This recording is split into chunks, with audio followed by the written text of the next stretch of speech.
Hello friends, हमारी आज की कहानी है दो भाइयों की अनोखी लड़ाई।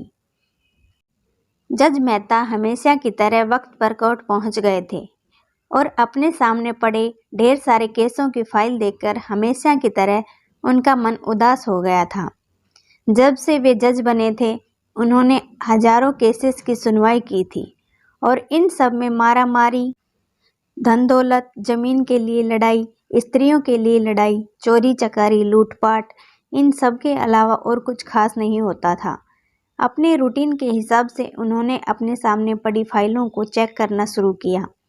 दूसरी फाइल उन्होंने उठाई थी और उस पर उनकी नज़रें टिक गई। उन्हें यह केस बाकी सब से अलग और खास लगा।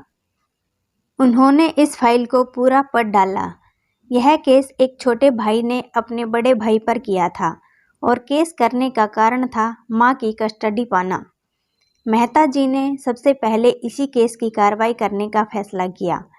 कोर्ट में सब हाजिर हो गए। जज ने सबसे पहले छोटे भाई को अपनी बात रखने का मौका दिया। छोटे भाई ने कहा, जज साहब, मेरी उम्र 50 वर्ष है और मेरे बड़े भैया की उम्र 60 वर्ष।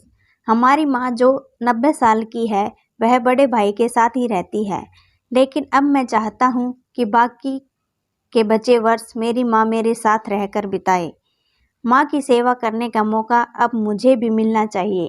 मैंने बड़े भैया को काफ़ी समझाया कि अब आपकी भी उम्र हो चली है, अब आपकी भी सेहत अच्छी नहीं रहती और आप दिल के मरीज भी हैं। मैं अभी स्वस्थ हूँ, इसलिए बेहतर यही होगा कि माँ की सेवा करने का मौका अब मुझे दिया जाए। वैसे भी माँ पिछले 40 सालों से उनके साथ ही तो रह रही है। क्या मेरा हक नहीं बनता कि माँ मेरे साथ भी रहे? लेकिन बड़े भैया हैं कि इस बात को मानने के लिए राजी नहीं हैं, इसलिए मजबूरी में मुझे उन पर केस करना पड़ा। अब बड़े भाई की बात रखने की बारी थी।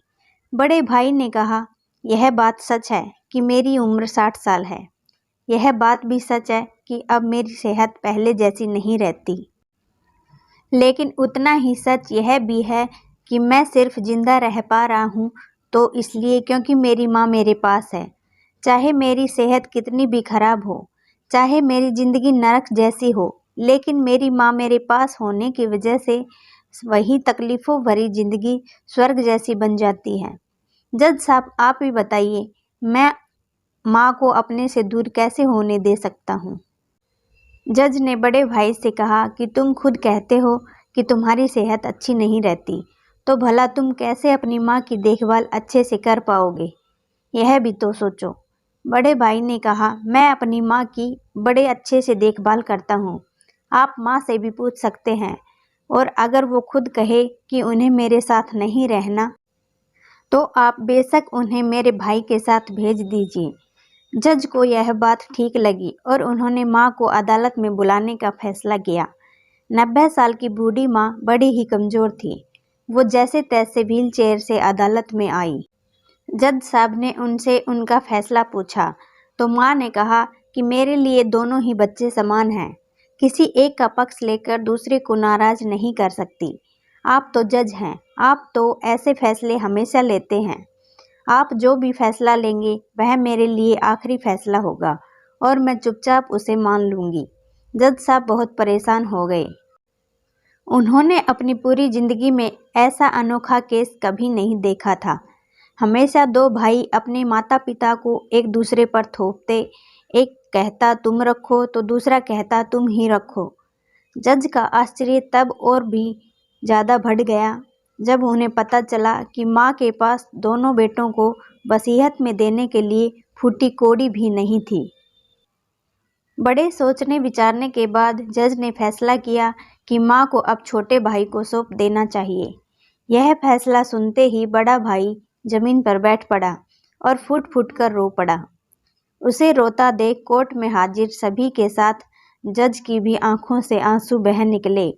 दोस्तों, आपने भाई भाई की लड़ाई तो बहुत देखी होगी, लेकिन जैसे इन दोनों भाइयों ने अपनी माँ के लिए लड़ाई की, वैसी अनोखी लड़ाई कभी नहीं देखी होगी।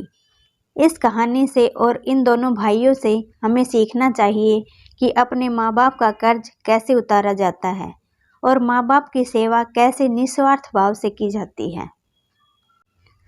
तो दोस्तों, ये कहानी आपको अच्छी लगी हो तो वीडियो को लाइक और चैनल को सब्सक्राइब जरूर करें। धन्यवाद।